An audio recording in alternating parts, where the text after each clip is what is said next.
রাধে রাধে, শ্রী রাধারানীর ভোজনালয়ে স্বাগতম। আজকে করে দেখাবো চিলি বেবিকর্ন। খুবই সহজ পদ্ধতিতে একদম সহজভাবে করব। খেতে তো দারুণ হয়ে থাকবে, যেমন স্পাইসি তেমনই টেস্টি।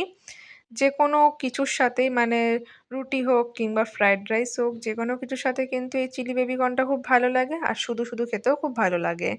তো শেষ অবধি দেখতে থাকো। ভালো লাগলে অবশ্যই আমার এই চ্যানেলটিকে সাবস্ক্রাইব, আর যারা ফেসবুক পেজ থেকে দেখবে তারা লাইক ও ফলো করে পাশে থেকো। প্রথমে যেটা করেছি সেটা হচ্ছে বেবিকর্নগুলোকে প্রেসার কুকারে একটু সিদ্ধ করে নিয়েছি। মানে একটা সিটি দিয়েছি, ব্যাস নামিয়ে নিয়েছি। দিয়ে জলটা তো ফেলে দিয়েছি, আর এরকম সিদ্ধ করে রেখে দিয়েছিলাম। ঠান্ডা হলে তারপরে বেবিকর্নগুলোকে একটা কোটিং তৈরি করব। তো এখানেতে আলাদা করে কোনো ব্যাটার গুলব না। এই বেবিকর্নের মধ্যেই আমি দিয়ে দেবো শুকনো উপকরণগুলো। যেমন গোলমরিচের গুঁড়ো দিচ্ছি। গোলমরিচের গুঁড়োটা অবশ্যই দেবেন। একদম একটা স্পাইসি যে ঝাল, ঝাল ব্যাপারটা আসে। এরপর দিচ্ছি চাট মসলা, আর চাট মসলাটাও দিতে হবে। চাট মসলাটা দিলে তো দারুণ হয়। এরপর দিয়ে দিচ্ছি ২ চামচ মতন কর্নফ্লাওয়ার। কর্নফ্লাওয়ারটা কম বেশি করে দিতে হবে। মানে গায়ের কোটিংটা যেন একটু সুন্দর হয়ে থাকে। খুব বেশি মোটা হওয়ার দরকার নেই। একটা হালকা একটা কোটিং হলেই হবে। এরপর দিয়ে দিলাম শুকনো লঙ্কার গুঁড়ো, তারপর লবণ, তারপর হলুদ।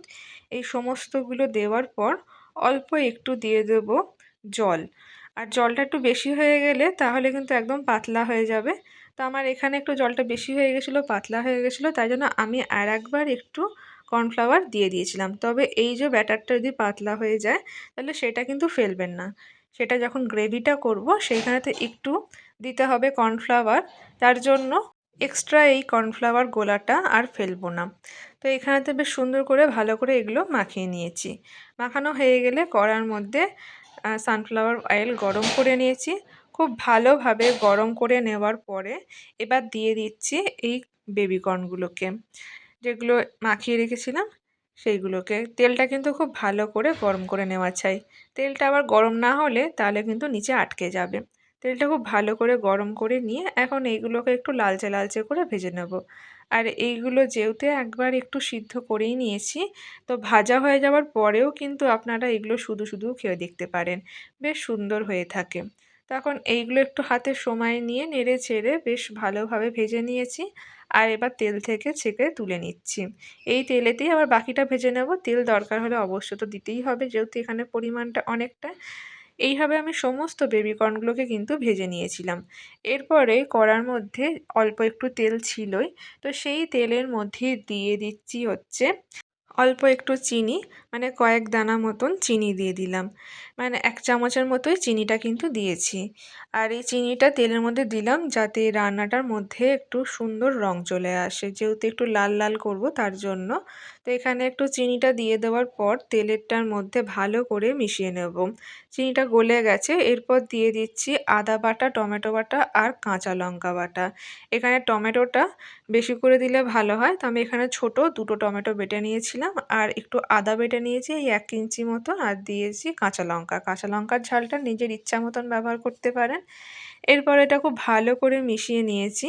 ভালো করে মেশানো হয়ে গেলে তারপর দিয়ে দিচ্ছি লবণ, তারপর দিয়েছি গোলমরিচের গুঁড়ো, আর এরপর দিয়ে দিচ্ছি টমেটোর সস। বেশ খানিকটা পরিমাণ একদম টমেটো কেচাপটা দিয়ে দিয়েছি।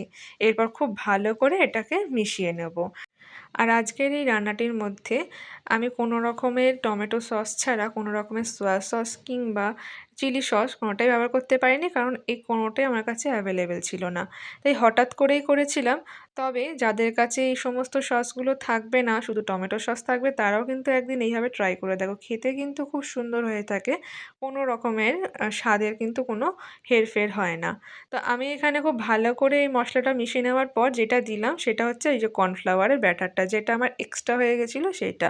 আর তোমাদের যদি একদম শুকনো হয়ে থাকে, মানে কর্নফ্লাওয়ারের এই ম্যারিনেট ব্যাপারটা যদি শুকনো হয়ে থাকে, কোনো রকম ব্যাটার যদি এক্সট্রা না থাকে, তাহলে সেক্ষেত্রে তোমরা এখানেতে একদম হাফ চামচেরও অল্প একটু কর্নফ্লাওয়ার জলের মধ্যে ভালো করে মিশিয়ে নিয়ে তারপর এইটার মধ্যে দিয়ে দেবে। তারপর এটা নিয়ে ভালো করে মিশিয়ে নিয়ে একটু বেশি করে জল দিয়ে ফোটাবে, তাহলে দেখবে একটু ঘন হয়ে আসবে।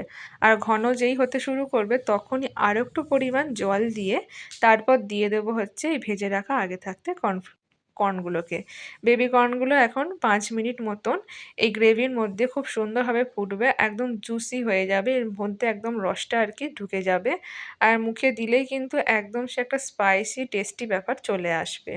তো এই চিলি বেবি কর্নের মধ্যে আজকে আমি যেটা দিইনি সেটা হচ্ছে আবার ক্যাপসিকামও। মানে হঠাৎ করে যারা চিলি বেবি কর্ন করতে চাইছো, শুধুমাত্র বেবি কর্ন আছে আর অন্য কিছুই নেই, তারা কিন্তু এইভাবে একবার ট্রাই করে দেখতে পারো। আর সবার শেষে এটা দিলাম সেটা হচ্ছে ভিনিগার।